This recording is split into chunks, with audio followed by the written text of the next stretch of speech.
സ്വന്തമായിട്ട് ഒരു വീട് അല്ലെങ്കിൽ സ്വന്തമായിട്ട് ഒരു ഫ്ലാറ്റ് എന്നൊക്കെ പറയുന്നത് പ്രത്യേകിച്ച് നമ്മുടെ മലയാളികളുടെ ഒരു വലിയ ഇമോഷന്റെ ഭാഗമാണ്. നമുക്ക് നമ്മുടേതായ ഒരു പ്രോപ്പർട്ടി ഉണ്ടായിരിക്കുക എന്നുള്ളത് നമുക്ക് മനസ്സിന് വളരെയധികം സുഖം നൽകുന്ന ഒരു കാര്യമാണ്. അതുകൊണ്ട് തന്നെ ഒരുപക്ഷെ ഇത്തരത്തിലുള്ള ആഗ്രഹങ്ങൾ നിറവേറ്റാൻ വേണ്ടിയിട്ട് ഒരു വീട് വെക്കാനോ അല്ലെങ്കിൽ ഒരു ഫ്ലാറ്റ് വാങ്ങാനോ വേണ്ടിയിട്ട് നമുക്ക് ഒരുപാട് വലിയ ഒരു സംഖ്യ, ഒരു ഫണ്ട് നമുക്ക് ആവശ്യമായിട്ട് വരും. എപ്പോഴും നമ്മൾ ചെയ്യുന്നത് നമ്മുടെ കയ്യിലുള്ള ബാങ്ക് ഡെപ്പോസിറ്റുകളിൽ നിന്നുള്ള പൈസ അല്ലെങ്കിൽ നമുക്ക് ഏതെങ്കിലും പ്രോപ്പർട്ടി ഒക്കെ വിറ്റ് കിട്ടിയിട്ടുള്ള പൈസ ഇതെല്ലാം ചേർത്ത് സ്വരൂപിച്ചു കൂട്ടി നമ്മളൊരു വീട് വെക്കാൻ ഇറങ്ങുന്ന സമയത്ത് 90% കേസസിലും നമ്മുടെ ബഡ്ജറ്റിൽ ഇത് നിൽക്കില്ല എന്നുള്ളതാണ്. അങ്ങനെ വരുമ്പോൾ സ്വാഭാവികമായിട്ടും നമ്മൾ ഡിപ്പെൻഡ് ചെയ്യുന്നത് ബാങ്ക് ലോണുകളെയാണ്. അത് നാഷണലൈസ്ഡ് ബാങ്ക് ആവും അല്ലെങ്കിൽ കോപ്പറേറ്റീവ് ബാങ്ക് ആവും, ഏത് ടൈപ്പ് ഓഫ് ബാങ്കിലാണെങ്കിലും നമ്മൾ പോയി അന്വേഷിക്കുന്നതോടുകൂടി ഇന്ന് ലോൺ തരാൻ ബാങ്കുകൾക്ക് പൊതുവെ ഇൻട്രസ്റ്റ് തന്നെയാണ്. അത് എസ്പെഷ്യലി നമ്മുടെ സിബിൽ സ്കോറും കാര്യങ്ങളൊക്കെ നല്ലതാണെങ്കിൽ, നമ്മളൊരു കണ്ടിന്യൂസ് ഒരു സാലറീഡ് പേഴ്സൺ ആണെങ്കിൽ, നമുക്കൊരു കോൺസ്റ്റന്റ് ഇൻകം ഉണ്ടെങ്കിൽ ഏത് ബാങ്കും ഇത് നമുക്ക് ലോൺ തരാൻ റെഡിയാണ്. പക്ഷെ ഈ ലോണ് തരുമ്പോ അല്ലെങ്കിൽ ലോൺ എമൗണ്ട് കിട്ടുമ്പോൾ നമുക്ക് കിട്ടുന്ന ഒരു സന്തോഷം പിന്നെ അവിടുന്ന് അങ്ങോട്ടുള്ള 25-30 വർഷത്തിലോട്ട് ഉണ്ടാകില്ല എന്നുള്ളതാണ് സത്യം. ലോൺ എടുക്കുന്ന സമയത്ത് മിക്ക ആളുകളും ചെന്നുപെടുന്നത് ഒരു വലിയ ട്രാപ്പിലാണ്. നമ്മുടെ നിവർത്തികേട് കൊണ്ടാണ് ഓഫ് കോഴ്സ് നമ്മൾ ലോൺ എടുക്കുന്നത്. നമുക്ക് അത്രയും ഒരു ഫുൾ എമൗണ്ട് റൈസ് ചെയ്ത് ഒരു വീട് വെക്കാനോ ഫ്ലാറ്റ് വാങ്ങാനോ കഴിയില്ല. അങ്ങനെ വരുമ്പോൾ സ്വാഭാവികമായിട്ടും നമ്മൾ ഡിപ്പെൻഡ് ചെയ്യുന്ന ഈ ലോണുകൾ നമ്മളെ കൊണ്ടുപോയി പെടുത്തുന്നത് ഒരു വലിയ ട്രാപ്പിലാണ്. ട്രാപ്പ് എന്ന് പറഞ്ഞു കഴിഞ്ഞാൽ 25 വർഷമോ 30 വർഷമോ ഇത്രത്തോളം കാലയളവിലോട്ട് നമ്മുടെ സാലറിയുടെ അല്ലെങ്കിൽ നമ്മുടെ വരുമാനത്തിന്റെ ഒരു സിംഹഭാഗം ഈ ലോൺ അടക്കാൻ വേണ്ടിയിട്ട് എല്ലാ മാസവും നമ്മൾ സാലറിയിൽ നിന്ന് കട്ടാവും. ഒരു മനുഷ്യ ജീവിതത്തിന്റെ ആയുസിന്റെ പകുതി കാലഘട്ടമോ അല്ലെങ്കിൽ അതിലേറെയോ സമയം ഈ ലോണിന്റെ തിരിച്ചടവിനായിട്ട് നമ്മൾ ഓടേണ്ടി വരും. ഇത് ഇന്ന് ഹോം ലോണിന്റെ കേസിൽ മാത്രമല്ല, ചില കേസുകൾ കാർ ലോൺ എടുക്കുമ്പോഴോ ബൈക്ക് ലോൺ എടുക്കുമ്പോഴോ വളരെ സാധാരണക്കാരായ ഒരു കുടുംബത്തിന് ഇത് താങ്ങാവുന്നതിൽ അപ്പുറമാണ് ഈ ലോൺ കൊണ്ടുണ്ടാകുന്നത്. ലോണിലോട്ട് നമ്മൾ അടക്കുന്ന പൈസ നിങ്ങൾ നോക്കിക്കഴിഞ്ഞാൽ നമുക്ക് എപ്പോഴും കാണാൻ പറ്റും, നമ്മൾ അടക്കുന്ന എമൗണ്ട് വളരെ കുറച്ച് എമൗണ്ട് മാത്രമേ പ്രിൻസിപ്പൽ എമൗണ്ട് ആയിട്ട് പോകുന്നുള്ളൂ. ബാക്കി എല്ലാ എമൗണ്ടും ഇൻട്രസ്റ്റിലോട്ടാണ് പോകുന്നത്. ഒരു ഹോം ലോൺ എടുക്കുമ്പോൾ നമ്മൾ ശ്രദ്ധിച്ചിരിക്കേണ്ട പ്രധാനപ്പെട്ട 6 കാര്യങ്ങളാണ് ഞാൻ ഈ വീഡിയോയിൽ പറയുന്നത്. ഈ 6 കാര്യങ്ങൾ കൃത്യമായി ഒരു പെന്നും പേപ്പറും എടുത്ത് നോട്ട് ചെയ്ത് വെച്ചിരുന്നാൽ, നിങ്ങൾ ഓൾറെഡി ഒരു ഹോം ലോൺ എടുത്തിട്ടുള്ള ആളാണെങ്കിലും നിങ്ങളൊരു ഹോം ലോൺ എടുക്കാൻ നോക്കുന്ന ഒരാളാണെങ്കിലും ഡെഫിനറ്റ് ആയിട്ടും ഇത് നിങ്ങളുടെ ഈ ലോൺ പ്രോസസ്സുമായി ബന്ധപ്പെട്ട കാര്യങ്ങൾ അറിയുന്നതിനും മനസ്സിലാക്കുന്നതിനും ഇത് നിങ്ങളെ ഹെൽപ്പ് ചെയ്യും. നമ്മുടെ ഫസ്റ്റ് പോയിന്റ് നമുക്ക് ചെക്ക് ചെയ്യാം. അതായത് നമ്മളൊരു ഹോം ലോൺ എടുക്കുന്ന സമയത്ത് നമുക്ക് 2 ഓപ്ഷൻസ് ആണ് നമ്മുടെ മുന്നിൽ ഉണ്ടാകുന്നത്. ഒന്നുകിൽ ഫിക്സ്ഡ് റേറ്റ് എന്ന് പറയും, അല്ലെങ്കിൽ ഫ്ലോട്ടിംഗ് റേറ്റ് എന്ന് പറയും. ഇപ്പൊ നമ്മൾ 50 ലക്ഷത്തിന്റെ ലോൺ എടുക്കുന്നു, 25 വർഷത്തിന് 8% ഇൻട്രസ്റ്റിൽ എടുക്കുന്നു എന്ന് വിചാരിക്കുക. അപ്പൊ അവിടെ ഫിക്സ്ഡ് റേറ്റ് ആണ് ആ ലോൺ എങ്കിൽ അവർ പറയും 8.5% സാറേ ഫിക്സ്ഡ് റേറ്റ്. ഇനി ഫ്ലോട്ടിംഗ് റേറ്റിലാണെങ്കിൽ 8% ആണെന്ന് പറയും. സോ ഓഫ് കോഴ്സ് നമുക്ക് റേറ്റ് ഏതാണോ കുറവ് അതായിരിക്കും നമ്മൾ എടുക്കുന്നത്. അങ്ങനെ ആകുമ്പോൾ നമ്മൾ ഫ്ലോട്ടിംഗ് റേറ്റിലോട്ട് പോകും. പക്ഷേ ഈ ഫ്ലോട്ടിംഗ് റേറ്റിലോട്ട് പോകുമ്പോഴുള്ള ഒരു റിസ്ക്കും കൂടി നമ്മൾ മനസ്സിലാക്കണം. ഫിക്സ്ഡ് റേറ്റ് എപ്പോഴും ഫ്ലോട്ടിംഗ് റേറ്റിനേക്കാൾ കൂടുതലായിരിക്കും. പക്ഷെ ഫ്ലോട്ടിംഗ് റേറ്റിനകത്ത് വരുന്നത് reserve Bank of India decide ചെയ്യുന്ന ഇൻട്രസ്റ്റ് റേറ്റ് ആണ്. അപ്പൊ അവര് നമ്മളടുത്ത് ബാങ്കർ പറയും നാളെ റെപ്പോ റേറ്റ് റിസർവ് ബാങ്ക് കുറച്ച EMI കുറയെന്ന് പറയും. പക്ഷെ ഇതിന്റെ മറു സൈഡ് ഉണ്ടല്ലോ, അതായത് റെപ്പോ റേറ്റ് കൂട്ടിക്കഴിഞ്ഞ് എന്ത് സംഭവിക്കും? ഓഫ് കോഴ്സ് നമ്മുടെ EMI കൂടും. അപ്പൊ ഇങ്ങനത്തെ കാര്യങ്ങൾ നമ്മൾ അറിയണം. ഇപ്പൊ നമുക്കൊരു എക്സാമ്പിൾ വെച്ച് നോക്കാം. 50 ലക്ഷം രൂപ 25 വർഷത്തിന് 8% ഇൻട്രസ്റ്റ് റേറ്റിലാണ് നമ്മൾ ഹോം ലോൺ എടുക്കുന്നതെന്ന് വിചാരിക്കാം. അപ്പൊ നമ്മുടെ EMI വരുന്നത് 38,531 രൂപയായിരിക്കും. ഇനി നാളെ Reserve Bank of India repo rate കൂട്ടിക്കഴിഞ്ഞാൽ, ഒരു മാസം കൂട്ടിക്കഴിഞ്ഞാൽ ബാങ്കർ എന്തെയും ഇമ്മീഡിയറ്റ് ആയിട്ട് അടുത്ത മാസം നിങ്ങളുടെ ഇൻട്രസ്റ്റ് റേറ്റ് 8% നിന്ന് 8.75, ഇപ്പൊ 0.75 കൂട്ടിക്കഴിഞ്ഞാലുള്ള കേസാണ് ഞാൻ പറയുന്നത്, 8.75 ആയിട്ട് കൂട്ടും. ഇമ്മീഡിയറ്റ്ലി നിങ്ങൾ EMI എന്ത് ചെയ്യും? 38,500 അടച്ചിരുന്ന നിങ്ങളുടെ EMI 41,100 മാറും. ഇങ്ങനെ ഇത് ഓരോ മാസവും നമ്മൾ അടക്കണം. ഇത് ഒരു 25 വർഷത്തിന്റെ സമയത്തേക്ക് എടുത്ത് നോക്കിക്കഴിഞ്ഞാൽ ഏകദേശം 7.5 ലക്ഷം രൂപ നിങ്ങളുടെ ലോണിലോട്ട് അധികം അടക്കേണ്ടതായിട്ട് വരും. അപ്പൊ ബാങ്കുകാർ പറയുന്നത് RBI റെപ്പോ റേറ്റ് കുറച്ച ഇൻട്രസ്റ്റ് റേറ്റ് കുറയെന്ന് പറയും. പക്ഷെ RBI റെപ്പോ റേറ്റ് കൂട്ടിക്കഴിഞ്ഞാൽ എന്ത് സംഭവിക്കും? ഇമീഡിയറ്റ്ലി അടുത്ത മാസം തന്നെ ബാങ്ക് നമ്മുടെ ഇൻട്രസ്റ്റ് റേറ്റ് കൂട്ടും, നമ്മൾ EMI പിടിക്കുന്ന എമൗണ്ട് മാറും. അപ്പൊ നമ്മൾ ഓഫ് കോഴ്സ് നമ്മൾ ബാങ്കിൽ വിളിച്ചു ചോദിക്കുമ്പോൾ അവർ പറയും RBI റെപ്പോ റേറ്റ് മാറ്റിയിട്ടുണ്ട്, അതുകൊണ്ട് EMI കൂടി എന്ന് പറയും. ഇനി ഹോം ലോൺ എടുക്കുമ്പോൾ ശ്രദ്ധിക്കേണ്ട രണ്ടാമത്തെ പ്രധാനപ്പെട്ടിട്ടുള്ള പോയിന്റ്, ഇതിന്റെ പ്രോസസ്സിംഗ് ചാർജസും ഹിഡൻ ചാർജസും ഉണ്ടാവും. ഇത് മിക്കവാറും നമ്മൾ പുറത്തോട്ട് നോക്കുമ്പോൾ നമുക്ക് കാണൂല, പക്ഷെ നമ്മുടെ പോക്കറ്റിൽ നിന്ന് ഈ എമൗണ്ട് പോകും. ഇവർ പറയുന്നത് സാറേ പ്രോസസ്സിംഗ് ഫീ 0.25 to 0.5% ഉള്ളൂ, വൺ ടൈമില് ഒരു ചെറിയ എമൗണ്ടേ വരുന്നുള്ളൂ എന്ന് പറയും. ഇത് കേൾക്കുമ്പോൾ ചെറുതാണ് 0.25 to 0.5, പക്ഷെ ഇത് റിയാലിറ്റിയിൽ വരുമ്പോൾ നമ്മുടെ പോക്കറ്റിൽ നിന്ന് ഒരുപാട് എമൗണ്ട് ഇറങ്ങും. എങ്ങനെയാന്നുള്ളത് നോക്കാം. ഇപ്പൊ പ്രോസസ്സിംഗ് ഫീ പറയുന്നത് 0.25 to 0.5% ആയിരിക്കും എന്ന് പറയുന്നു ഓഫ് ദി ലോൺ എമൗണ്ട്, അല്ലെങ്കിൽ 3300 രൂപ, വിച്ച് എവർ ഈസ് ഹയർ എന്ന് എഴുതും. അപ്പൊ മിക്കവാറും നമ്മൾ ലോൺ എടുക്കുമ്പോൾ മിക്കവാറും ഒരു 25 ലക്ഷം 30 ലക്ഷത്തിനൊക്കെയാണ് എല്ലാവരും ഹോം ലോൺ മിനിമം എടുക്കുന്നത്. അപ്പൊ അങ്ങനെ വരുന്ന സമയത്ത് ഇത് എന്തായാലും 3300 മുകളിൽ പോകും. അപ്പൊ 0.5% ഓഫ് 50 ലക്ഷം എന്ന് പറഞ്ഞാൽ 25,000 രൂപ ഇതിന്റെ ഫീസ് വരും. പിന്നെ അതിന്റെ പുറത്തൊരു GST 4500, ഇതെല്ലാം കൂടി കൂട്ടി 29,500 വരും. പിന്നെ കൂടിയിട്ട് legal, stamp duty, documentation charge, ഇതെല്ലാം ബാങ്ക് ടു ബാങ്ക് ഡിപ്പെൻഡന്റ് ആണ്. നിങ്ങൾ എടുക്കുന്ന ബാങ്കിനനുസരിച്ചിട്ട് ഈ റേറ്റിൽ വ്യത്യാസം വരും. ഇത് ഞാനൊരു എക്സാമ്പിൾസിന് വേണ്ടി പറഞ്ഞു എന്നേ ഉള്ളൂ. അപ്പൊ ഈ ലീഗലും സ്റ്റാമ്പ് ഡ്യൂട്ടിയും ഡോക്യുമെന്റേഷൻസും എല്ലാം കൂടി കൊടുക്കുമ്പോൾ ഇനീഷ്യലി നമ്മുടെ കയ്യിൽ നിന്ന് എന്ത് ഇറങ്ങും? ഒരു 35,000, 50 ലക്ഷം ലോണിന് നമ്മുടെ കയ്യിൽ നിന്ന് 35,000 അപ്ഫ്രണ്ട് ആയിട്ട് അടക്കേണ്ടി വരും. ഇത് നമ്മുടെ ലോൺ എമൗണ്ടിൽ കൂട്ടില്ല. ഈ കാര്യം നമ്മൾ ശ്രദ്ധിക്കണം, നമ്മൾ ഇതിനെക്കുറിച്ച് അറിഞ്ഞിരിക്കണം. ഇനി നമ്മുടെ മൂന്നാമത്തെ പ്രധാനപ്പെട്ട പോയിന്റ്, പ്രീ പേയ്മെന്റ് അല്ലെങ്കിൽ ഫോർക്ലോഷർ ചാർജസ് എന്ന് പറയും. എന്താണ് പ്രീ പേയ്മെന്റ് അല്ലെങ്കിൽ എന്താണ് ഫോർക്ലോഷർ ചാർജസ്? ഇപ്പൊ നമ്മൾ ലോൺ അടക്കുന്നു, ഏകദേശം നമ്മളൊരു 40 ലക്ഷത്തോളം രൂപ ലോൺ അടച്ചു, നമുക്കൊരു 10 ലക്ഷം രൂപ നമുക്ക് ഏതെങ്കിലും ഒരു രീതിയിലൂടെ നമുക്കൊരു ഇൻകം എക്സ്ട്രാ ഒരു സംഖ്യ കിട്ടിയെന്ന് വിചാരിക്കാം. ഈ 10 ലക്ഷം കൊണ്ടുപോയി നമ്മൾ ഈ ലോൺ അടച്ച് ക്ലോസ് ചെയ്യാൻ സമയത്ത് ബാങ്കുകാർ പറയും ഈ ഫിക്സ്ഡ് റേറ്റ് ആയിട്ടുള്ള ലോൺ ആണ് ഒരുപക്ഷെ നമ്മൾ എടുത്തിട്ടുള്ളതെങ്കിൽ, ഫോർ എക്സാമ്പിൾ ചില കേസുകൾ ഈ പ്രീ ക്ലോഷർ പെനാൽറ്റി ഉണ്ടാവും.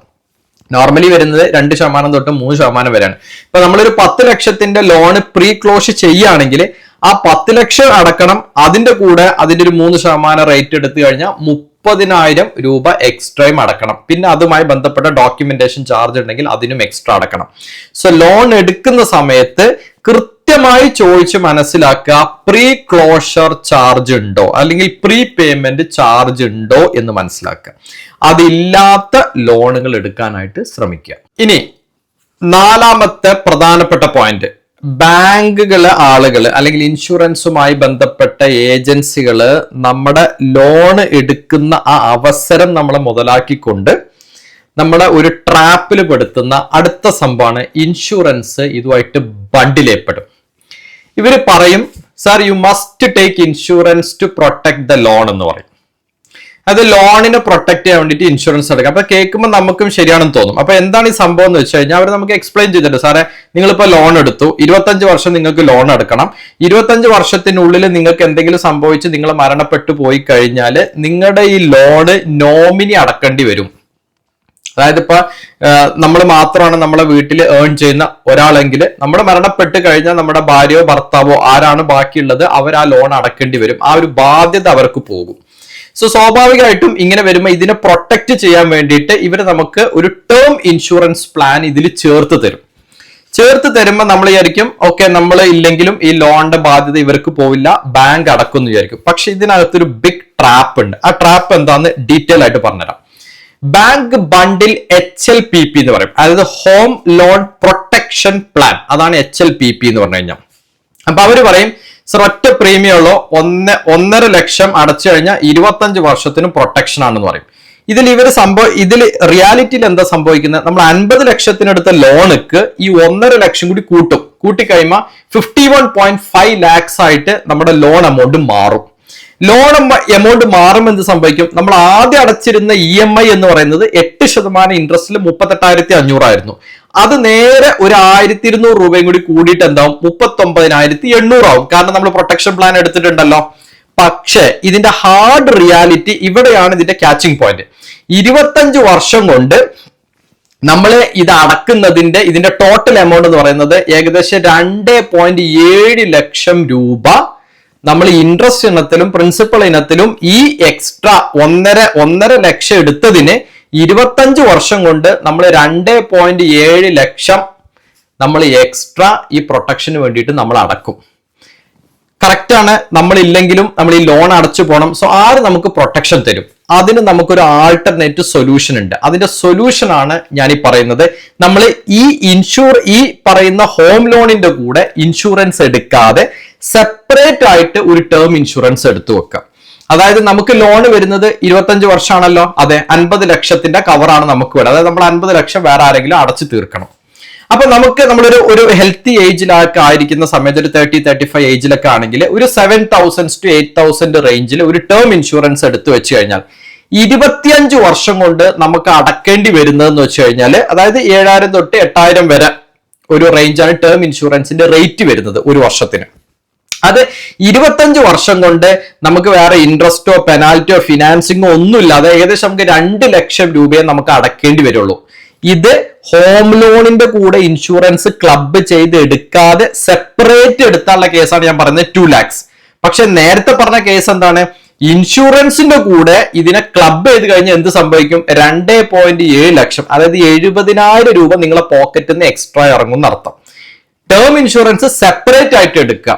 ഈ ഹോം ലോൺ പ്രൊട്ടക്ഷൻ പ്ലാൻ എന്ന് മാറിയിട്ട് ടേം ഇൻഷുറൻസ് സെപ്പറേറ്റ് ആയിട്ട് എടുത്താലും നിങ്ങളുടെ ആബ്സെൻസിൽ ആ ലോണ് ആ ടേം ഇൻഷുറൻസ് കമ്പനി ആ എമൗണ്ട് നിങ്ങൾക്ക് തരികയും അതുവഴി നിങ്ങളുടെ നോമിനിക്ക് അത് അടച്ചു തീർക്കുകയും ചെയ്യാം.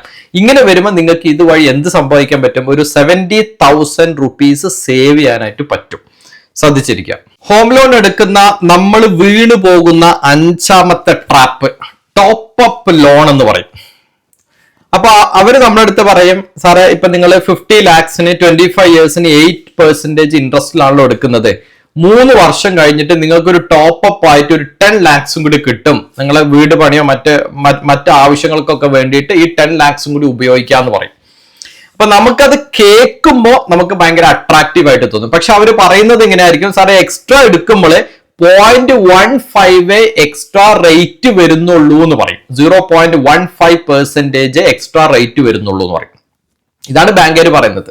സാർ നിങ്ങളൊരു വാല്യൂഡ് കസ്റ്റമർ ആണ്, നിങ്ങളിപ്പോ ഒരു ഇൻസ്റ്റന്റ് ലോൺ നിങ്ങൾക്ക് അപ്രൂവ് ആയിട്ട് നിങ്ങൾ ലോൺ അടിച്ച് 2 വർഷം കഴിയുമ്പോൾ നിങ്ങൾക്ക് ഫോൺ വിളിച്ച് പറയും, അല്ലെങ്കിൽ നിങ്ങൾക്ക് ഇമെയിൽ ആയിട്ട് വരും, അല്ലെങ്കിൽ നിങ്ങൾ ബാങ്കിൽ പോകുമ്പോൾ അവർ പറയും ഇൻസ്റ്റന്റ് ആയിട്ട് നിങ്ങൾക്ക് ഒരു ടോപ്പ് അപ്പ് ഉണ്ട്, ഒരു 10 lakhs എക്സ്ട്രാ നിങ്ങൾ ഹോം ലോൺ കൂടെ കൂട്ടി കിട്ടും, പക്ഷെ 0.15% വരുന്നുള്ളൂ. കേൾക്കുമ്പോൾ വളരെ ചെറിയ എമൗണ്ടാ, നമ്മൾ അട്രാക്റ്റഡ് ആവും, നമ്മൾ ആ ഒരു 10 lakhs കൂടി ആഡ് ചെയ്യും. സംഭവിക്കുന്നത് എന്താ അവിടെ നോക്കാം. നമ്മൾ 3 വർഷം കഴിഞ്ഞിട്ട് നമ്മൾ എക്സ്ട്രാ എടുക്കുന്ന എത്ര? 10 ലക്ഷം രൂപ. പക്ഷെ 3 വർഷം കഴിയുമ്പോൾ 8% ഇൻട്രസ്റ്റ് റേറ്റിൽ 50 ലക്ഷത്തിന്റെ ലോണിന് ഏകദേശം നമ്മൾ ഒരു 1.5 ലക്ഷം ഉറുപ്പ്യ ആയിരിക്കും നമ്മൾ പ്രിൻസിപ്പൽ എമൗണ്ട് ഒക്കെ അടച്ചിട്ടുണ്ടാവുക. അപ്പൊ ബാക്കി ഔട്ട്സ്റ്റാൻഡിങ് എമൗണ്ട് എത്ര ഉണ്ടാവും? 48.5 ലക്ഷം ഉണ്ടാവും. അതിൽ കൂടെ എന്ത് ചെയ്യും? ഈ 10 ലക്ഷം കൂടി ആഡ് ചെയ്യും. അങ്ങനെ നമ്മളെ പ്രിൻസിപ്പൽ എന്തായി മാറും? 58.5 ലക്ഷമായിട്ട് മാറും. അതായത് 50 ലക്ഷം ഉണ്ടായിരുന്ന ലോൺ ഇപ്പൊ എത്രയായി? 3 വർഷം കഴിയുമ്പോൾ വീണ്ടും 58.5 ലക്ഷമായി. സംഭവിക്കുന്ന കേസ് എന്താ?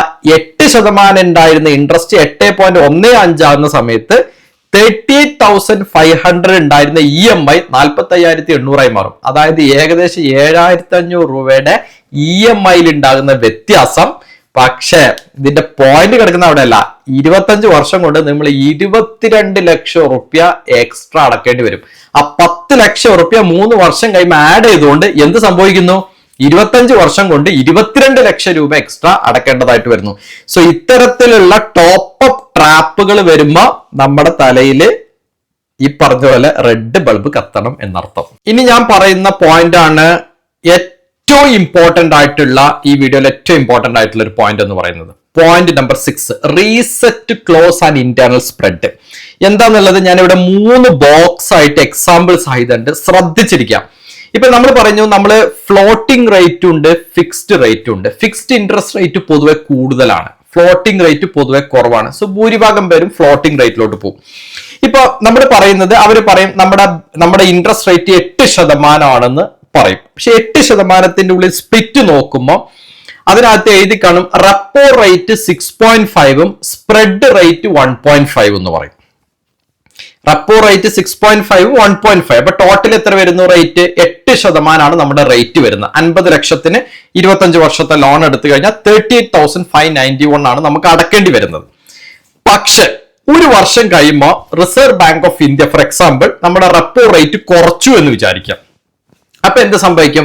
ഈ 6.5% repo rate reserve Bank of India കുറച്ചു 6% ആക്കി. അപ്പൊ എന്താ സംഭവിക്കുന്നത്? സ്പ്രെഡ് റേറ്റ് ഉണ്ട്. സ്പ്രെഡ് റേറ്റ് എന്ന് പറഞ്ഞാൽ നമ്മൾ എടുത്ത ബാങ്ക് തീരുമാനിക്കുന്ന റേറ്റ് ആണ് സ്പ്രെഡ് റേറ്റ്. റെപ്പോ റേറ്റ് ബാങ്കിന്റെ റേറ്റ്. ഇത് രണ്ടും കൂടി ചേരുമ്പോൾ 6ഉം 1.5. ബാങ്ക് മാറ്റുന്നില്ല, പക്ഷെ റിസർവ് ബാങ്ക് ഓഫ് ഇന്ത്യ 6.5 ആക്കി. അങ്ങനെ വരുമ്പോൾ നമ്മുടെ ഇൻട്രസ്റ്റ് റേറ്റ് എത്രയായി? 7.5% ആയി. 7.5% ആകുമ്പോൾ ഇൻട്രസ്റ്റ് റേറ്റ് കുറഞ്ഞല്ലോ, 0.5. നമ്മുടെ EMI എന്ത് ചെയ്യണം? EMI കുറയണം. 38,500 ഉണ്ടായിരുന്ന EMI 36,900 കുറയണം. ഇതാണ് റിയലി സംഭവിക്കേണ്ടത്. പക്ഷെ സംഭവിക്കുന്നത് ഇങ്ങനെയല്ല. സംഭവിക്കുന്നത് എങ്ങനെയാണ്? ബാങ്ക് എന്ത് ചെയ്യും? റെപ്പോ റേറ്റ് കുറഞ്ഞല്ലോ അല്ലെ, അപ്പൊ നമ്മളെ സംബന്ധിച്ചിടത്തോളം നമ്മുടെ ഇൻട്രസ്റ്റ് റേറ്റ് കുറയണം. പക്ഷെ ബാങ്ക് എന്ത് ചെയ്യും? ഈ 1.5 എന്ന് പറയുന്ന ഈ നമ്പർ, ഈ സ്പ്രെഡ് കിടക്കുന്നത് നമ്മുടെ ബാങ്കിന്റെ കയ്യിലാണ്. നമ്മൾ ലോൺ എടുക്കുന്ന സമയത്ത് മിക്കവാറും നമ്മളൊരു ഇമെയിൽ ID നമ്മളെ ഫോണൊക്കെ കൊടുത്തിട്ടുണ്ടാവും. ഈ ഫോണൊക്കെ ഈ റെപ്പോ റേറ്റ് കുറച്ച ഉടനെ നമ്മുടെ ബാങ്ക് എന്ത് ചെയ്യും? ഇമീഡിയറ്റ് ആയിട്ട് നമ്മളെ ഇൻട്രസ്റ്റ് റേറ്റ് കുറക്കൂല. ബാങ്ക് പറയും ഞങ്ങൾ അടുത്ത സൈക്കിളിൽ ഇതിനെ മാറ്റാം എന്ന് പറയും. അടുത്ത സൈക്കിൾ എന്ന് പറഞ്ഞാൽ 6 മാസമോ 1 വർഷമൊക്കെ കഴിഞ്ഞിട്ടായിരിക്കും പിന്നെ ഇവർ ഈ റേറ്റ് നമുക്ക് മാറ്റി തരുന്നത്. പക്ഷെ ഇവര് റേറ്റ് മാറ്റുമ്പോൾ എന്താ സംഭവിക്കുന്നത്? ഇപ്പൊ ഈ മാസം തൊട്ട് റെപ്പോ റേറ്റ് കുറഞ്ഞു. റെപ്പോ റേറ്റ് കുറയുമ്പോൾ ബാങ്ക് എന്ത് ചെയ്യും? അടുത്ത റിവിഷനിൽ ഈ റേറ്റ് അഡ്ജസ്റ്റ് ചെയ്യാന്ന് പറഞ്ഞിട്ട് നമുക്ക് മെസ്സേജ് അയക്കും. പക്ഷെ ഇതിന്റെ ഉള്ളിലുള്ള ട്രിക്ക് എന്താന്ന് വെച്ച് കഴിഞ്ഞാൽ ഈ സ്പ്രെഡ് റേറ്റിനെ ബാങ്ക് കൂട്ടും. ഓക്കെ, ഇത് ഒഫീഷ്യലായിട്ട് കൃത്യമായിട്ട് റെപ്പോ റേറ്റിലെ കുറവ് നമ്മൾ ഇൻഫോം ചെയ്യും. പക്ഷെ സ്പ്രെഡ് റേറ്റിൽ ഉണ്ടാകുന്ന ചേഞ്ചസ് ചില ബാങ്കുകൾ ഒഫീഷ്യലി ഇൻഫോം ചെയ്യും, ചില ബാങ്കുകൾ ഇൻഫോം ചെയ്യാറില്ല. അപ്പൊ 1.5 ഉണ്ടായിരുന്ന സ്പ്രെഡ് റേറ്റ് ബാങ്ക് എന്ത് ചെയ്യും? 1.9 ആക്കി മാറ്റും. പക്ഷെ നമ്മളെ സംബന്ധിച്ചിടത്തോളം എന്തായി? നമുക്ക് റെപ്പോ റേറ്റ് 6.5 ഉള്ളത് 6 ആയി. പക്ഷെ ഈ 1.5 ഉള്ളത് സ്പ്രെഡ് റേറ്റ് ബാങ്ക് കൂട്ടി. അപ്പൊ ശരിക്കും നമുക്ക് 7% ബെനിഫിറ്റ് കിട്ടേണ്ട സ്ഥലത്ത് നമുക്ക് കിട്ടിയ ഇൻട്രസ്റ്റ് എന്ന് പറയുന്നത് 7.9 ആണ്. അതായത് കറക്റ്റ് ആണ്. ആദ്യം 8% അടച്ചോണ്ടിരുന്ന നമുക്ക് ഇപ്പൊ 7.9 ആയി. പക്ഷെ നമുക്ക് ആക്ച്വലി കിട്ടേണ്ടത് എത്രയാണ്? 7.5% ഇൻട്രസ്റ്റ് ആണ്. പക്ഷെ നമ്മൾ 7.9 അടക്കുന്നു. ഇങ്ങനെ വരുമ്പോൾ എന്ത് സംഭവിക്കുന്നു? നമ്മുടെ EMI നേരത്തെ ഉണ്ടായിരുന്ന EMI-നേക്കാളും കുറച്ച് കുറയുന്നുള്ളൂ. ശരിക്കും 36,950 വരേണ്ട EMI-ക്ക് പകരം 38,260 വരുന്നു. 60 ആണ് നമുക്ക് വരുന്നുള്ളൂ. അതായത് അവിടെ EMI ശരിക്കും കുറയുന്നില്ല എന്നർത്ഥം. Reserve Bank of India repo rate cut ചെയ്ത സമയത്ത് ആ റെപ്പോ റേറ്റ് കുറഞ്ഞു. പക്ഷെ അവിടെ എന്ത് ചെയ്യും? ആ സ്പ്രെഡ് റേറ്റ് ബാങ്ക് കൂട്ടി വെച്ചു. ആക്ച്വലി നമുക്ക് കിട്ടേണ്ട ബെനിഫിറ്റ്, റെപ്പോ റേറ്റ് കുറച്ചത് കാരണം നമുക്ക് കിട്ടേണ്ട ബെനിഫിറ്റ് എന്ത് ചെയ്യുന്നു? ഇല്ലാതായി പോകുന്നു എന്നർത്ഥം.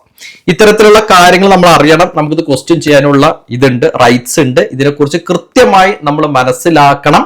എന്താണ് റെപ്പോ റേറ്റ് കുറക്കുമ്പോൾ എന്റെ ലോൺ എമൗണ്ട് എന്തുകൊണ്ട് കുറയുന്നില്ല, എന്തുകൊണ്ട് സ്പ്രെഡ് റേറ്റ് കൂട്ടുന്നു, ഇത്തരത്തിലുള്ള കാര്യങ്ങൾ നമ്മൾ കൃത്യമായിട്ട് ക്വസ്റ്റ്യൻ ചെയ്യണം. നമുക്ക് അറിയില്ലെങ്കിൽ നമ്മൾ കൃത്യമായിട്ട് അത് ബാങ്കിൽ ചോദിച്ചിട്ട് അത് മനസ്സിലാക്കി. ഇത്തരത്തിലുള്ള കാര്യങ്ങൾ നമ്മുടെ ലോണിനെ ബാധിക്കും.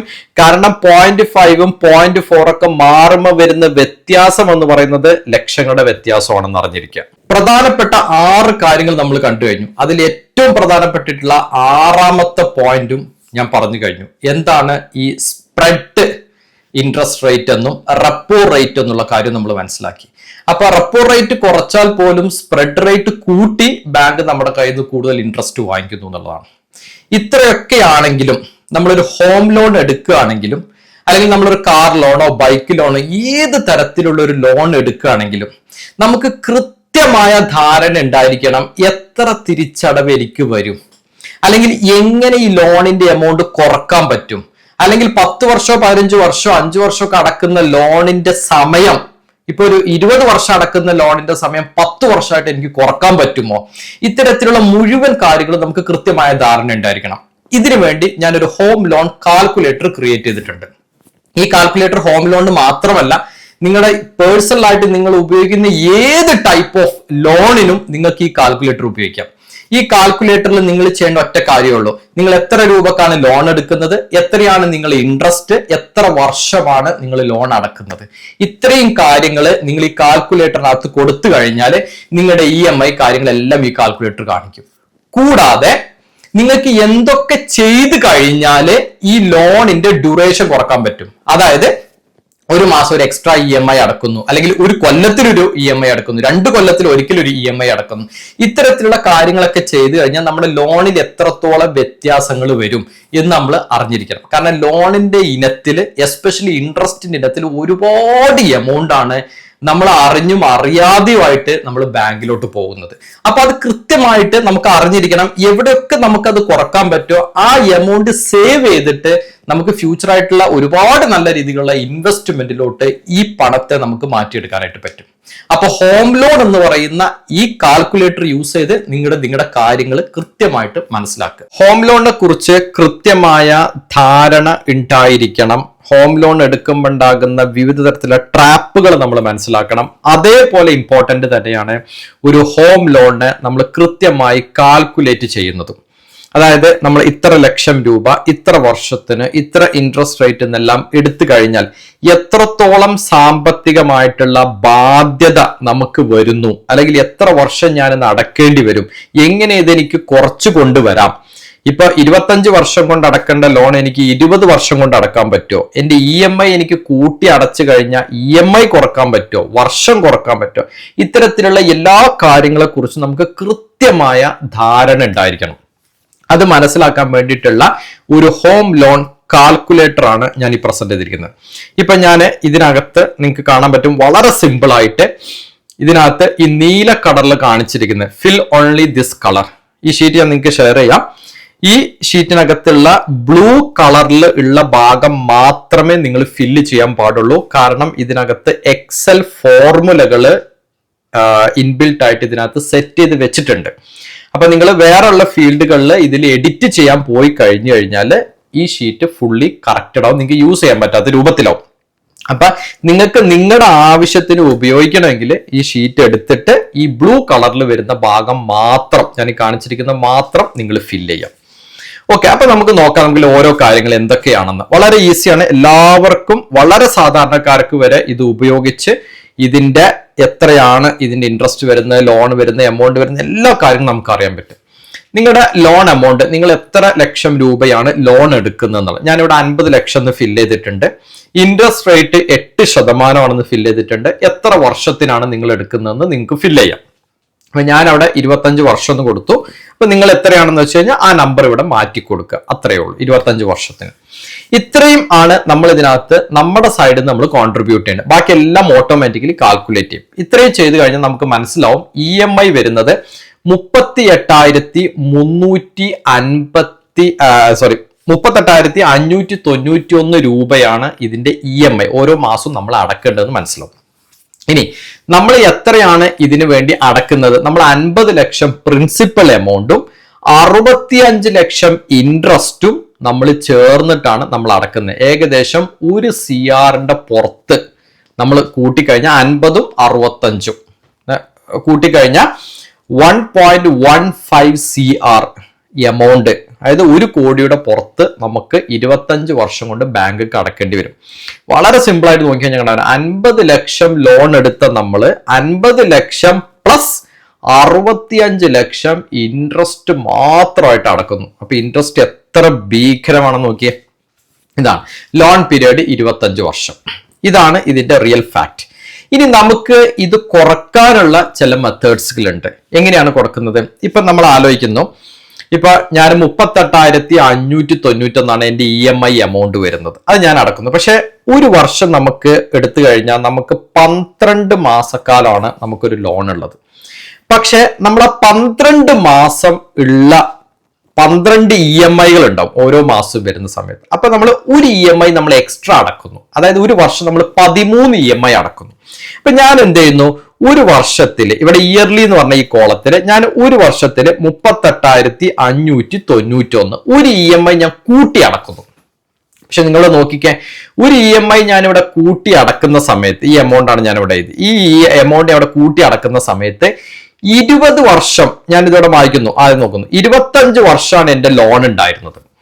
ഞാൻ ഒരു EMI 25 വർഷത്തേക്ക് ഞാൻ ഒരു EMI ഞാൻ ഇവിടെ കൂട്ടി അടക്കുന്നു. അവിടെ പേസ്റ്റ് ചെയ്യുന്നു. നോക്കണം, ഇവിടെ വരുന്ന ചേഞ്ച് വളരെ ശ്രദ്ധിക്കണം. ഇവിടെ കാണാം ടെനർ, അതായത് ഇതിന്റെ വർഷം നമ്മൾ ഇതേ 38,591 EMI അടച്ചു പോയി കഴിഞ്ഞാൽ 5 വർഷം നമുക്ക് കുറവ് വരുന്നു. അതായത് 20 വർഷവും നമുക്ക് ആ ലോൺ ക്ലോസ് ചെയ്യാൻ പറ്റും. അതാണ് ഇതിന്റെ മാജിക്. അതായത് ഒരു EMI നിങ്ങൾ ഒരു വർഷത്തിൽ കൂട്ടി അടക്കുന്നുള്ളൂ, പക്ഷെ 5 വർഷത്തിൽ അവിടെ കുറവ് വരുന്നു എന്നുള്ളതാണ് ഇതിന്റെ ഏറ്റവും ഹൈലൈറ്റഡ് ആയിട്ടുള്ള പോയിന്റ്. ഇനി വേറൊരു രീതിയിൽ പറയാം, ഞാൻ ഈ 38,591 അവിടെ അടക്കുന്നു. പക്ഷെ അത് കൂടാതെ ഞാൻ എന്തെന്ന് വെച്ച് കഴിഞ്ഞാൽ EMI 38,500 ഉള്ളതിന് ഞാൻ മാസം ഒരു 2000 രൂപ ഞാൻ അധികം അടക്കുന്നു, എക്സ്ട്രാ 2000 രൂപ കൂടെ അധികം അടക്കുന്നു. അങ്ങനെ വന്നു കഴിഞ്ഞാൽ നമ്മളെ ലോൺ എന്താവും? നമുക്ക് ലോണ് 18 വർഷമായിട്ട് ചുരുങ്ങും. നമ്മൾ സേവ് ചെയ്യുന്ന എമൗണ്ട് എന്ന് പറയുന്നത് 20 ലക്ഷം രൂപയോളം നമുക്ക് കുറവ് വന്നു. അതായത് പ്രിൻസിപ്പൾ നമുക്ക് 50 ലക്ഷം, അതിൽ മാറ്റില്ല, കാരണം അത് നമ്മൾ ബാങ്കിൽ നിന്ന് എടുക്കുന്ന പൈസയാണ്. ഇൻട്രസ്റ്റ് റേറ്റിൽ 45 ലക്ഷമായിട്ട് ഇത് കുറഞ്ഞു. ഇനി ഇവിടെ നോക്കിയേ, ഈ 2000 നമ്മൾ ഒഴിവാക്കി, 0 ആക്കി കഴിഞ്ഞാൽ എന്തായി? Interest rate 51 ലക്ഷമായി.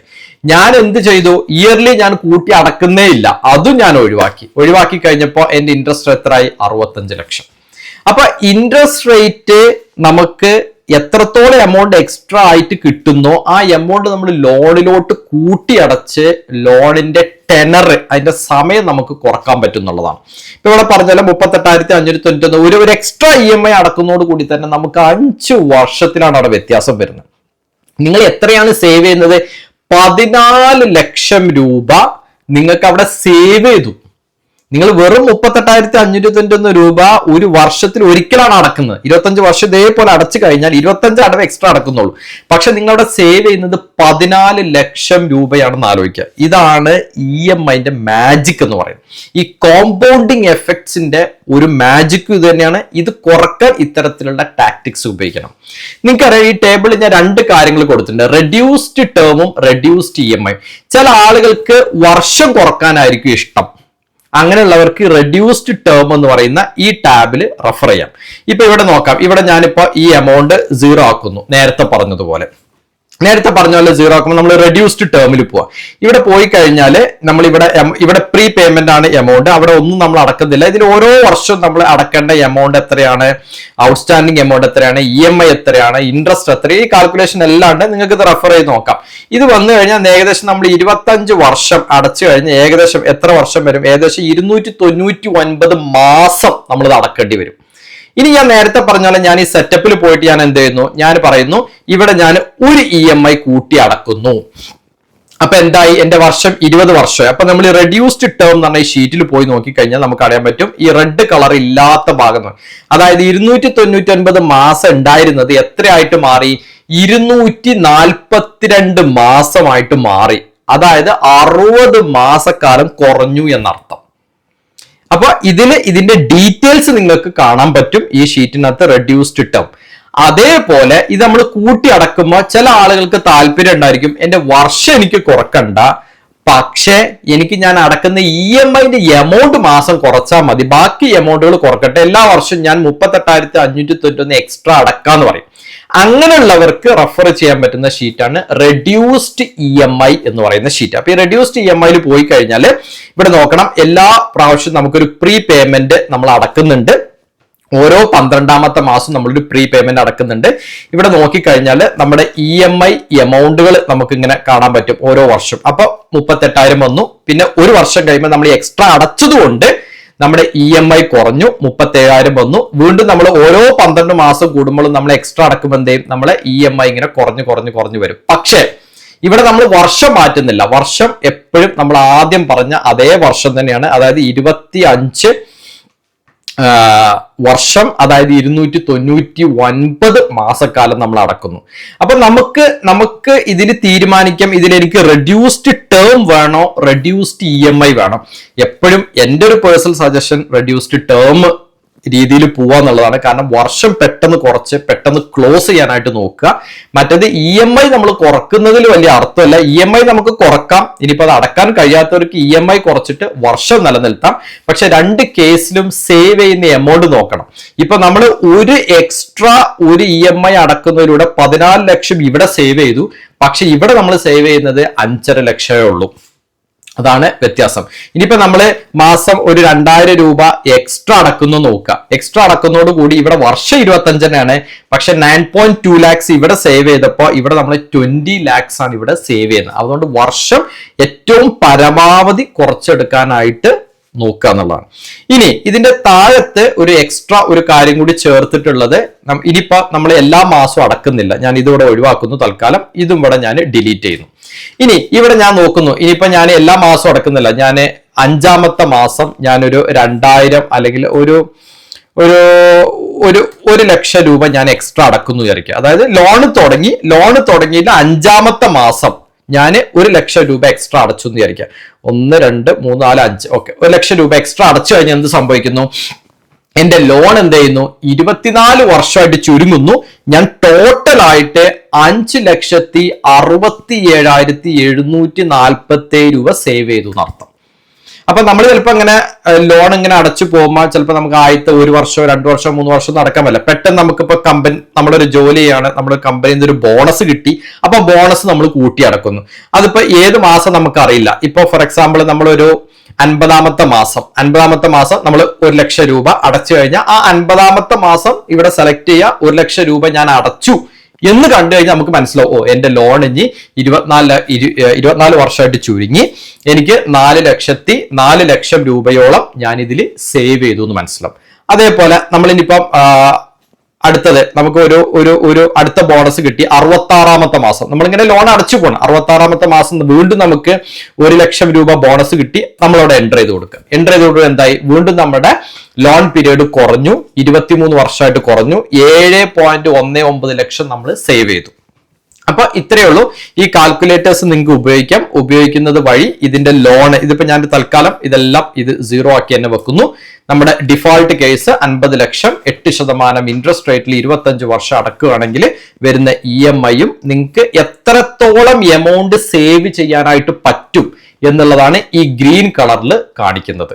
ഓക്കെ, അതുകൊണ്ട് ഈ കാൽക്കുലേറ്റേഴ്സ് യൂസ് ചെയ്യുക. നിങ്ങൾ ലോൺ എടുക്കാൻ പോകുന്ന ഒരാളാണെങ്കിലും ലോൺ എടുത്തിട്ടുള്ള ഒരാളാണെങ്കിലും എങ്ങനെയാണ് EMI കുറക്കാൻ പറ്റുക എന്നുള്ളതിന്റെ പ്യൂർ മാത്തമാറ്റിക്സ് ആണ് ഇതിൽ പറഞ്ഞിട്ടുള്ളത്. ഹോം ലോൺ എന്ന് പറയുന്ന ട്രാപ്പില് നമ്മൾ പെടുമ്പോൾ ശ്രദ്ധിക്കേണ്ട 6 പ്രധാനപ്പെട്ട ട്രാപ്പ് പോയിന്റ്സ് നമ്മൾ ഡിസ്കസ് ചെയ്തു. അതുകൂടാതെ എങ്ങനെയാണ് ഒരു ലോൺ കാൽക്കുലേറ്റർ വർക്ക് ചെയ്യുന്നത് യൂസ് ചെയ്തു. ഈ ലോൺ കാൽക്കുലേറ്റർ ഡെഫിനറ്റ് ആയിട്ടും നിങ്ങൾ ഏത് ടൈപ്പ് ലോൺ എടുക്കുന്ന ആളാണെങ്കിലും, ഒരു ബൈക്കിനാണെങ്കിലും കാറിനാണെങ്കിലും ഹോമിനാണെങ്കിലും വേറെ എന്ത് പർപ്പസിനാണെങ്കിലും ഈ ലോൺ കാൽക്കുലേറ്റർ നിങ്ങൾ യൂസ് ചെയ്ത് നിങ്ങൾ ഇതിന്റെ റിയാലിറ്റി നിങ്ങൾ മനസ്സിലാക്കുക. ഒരു EMI എക്സ്ട്രാ അടക്കുന്നതിലൂടെ നമ്മൾ കണ്ടു കഴിഞ്ഞു 25 വർഷം ഉണ്ടായിരുന്ന ലോണിന്റെ പീരീഡ് 20 വർഷമായിട്ട് നമുക്ക് കുറക്കാൻ പറ്റി. ഒരു മനുഷ്യ ആയുസിൽ 5 വർഷം അവിടെ ലോൺ ഇല്ലാതെ ആൾക്ക് ജീവിക്കാൻ പറ്റുന്നു എന്ന് പറഞ്ഞു കഴിഞ്ഞാൽ ആ 5 വർഷം ആൾക്ക് കിട്ടുന്ന എക്സ്ട്രാ സമാധാനമാണ്. സോ ഇതുപോലെ കൃത്യമായിട്ട് ഇത് നിങ്ങൾ യൂസ് ചെയ്യുക. നിങ്ങളുടെ പ്രിൻസിപ്പൽ എമൗണ്ട്, ഇൻട്രസ്റ്റും കാര്യങ്ങളെല്ലാം കൊടുത്തിട്ട് എങ്ങനെയൊക്കെ നമുക്ക് ഇത് സേവ് ചെയ്ത് എടുക്കാൻ പറ്റും, അല്ലെങ്കിൽ ഈ ട്രാപ്പിൽ നിന്ന് എത്രയും പെട്ടെന്ന് എങ്ങനെ പുറത്തിറങ്ങാൻ പറ്റും എന്നുള്ളത് ഈ കാൽക്കുലേറ്റർ യൂസ് ചെയ്തിട്ട് മനസ്സിലാക്കാവുന്നതാണ്. ഈ വീഡിയോ കണ്ടതിലൂടെ നിങ്ങൾക്ക് ഹോം ലോണുമായി ബന്ധപ്പെട്ടും ജനറലൈസ്ഡ് ഒരു ലോൺ കാൽക്കുലേറ്റർ എങ്ങനെയൊക്കെ വർക്ക് ചെയ്യുന്നു എന്നുള്ള ഇൻഫർമേഷൻ നിങ്ങൾക്ക് കിട്ടി എന്ന് ഞാൻ വിചാരിക്കുന്നു. ഈ ഹോം ലോൺ കാൽക്കുലേറ്റർ നമ്മുടെ ടെലഗ്രാം ചാനലിൽ ഞാൻ ഇതിന്റെ എക്സൽ ഫയൽ ഇട്ടിട്ടുണ്ട്. നിങ്ങൾക്ക് എല്ലാവർക്കും അവിടുന്ന് ഡൗൺലോഡ് ചെയ്ത് നിങ്ങളുടെ മൊബൈലിലോ ലാപ്ടോപ്പിലോ ഇത് ഉപയോഗിച്ച് നോക്കാവുന്നതാണ്. ടെലഗ്രാമിന്റെ ലിങ്ക് വീഡിയോയുടെ ഡിസ്ക്രിപ്ഷനിലും കൊടുത്തിട്ടുണ്ട്. ഓക്കെ, സോ അടുത്ത ആഴ്ചകളിൽ മറ്റൊരു ഇൻഫോർമേറ്റീവ് വീഡിയോ ആയിട്ട് നമുക്ക് വീണ്ടും കാണാം.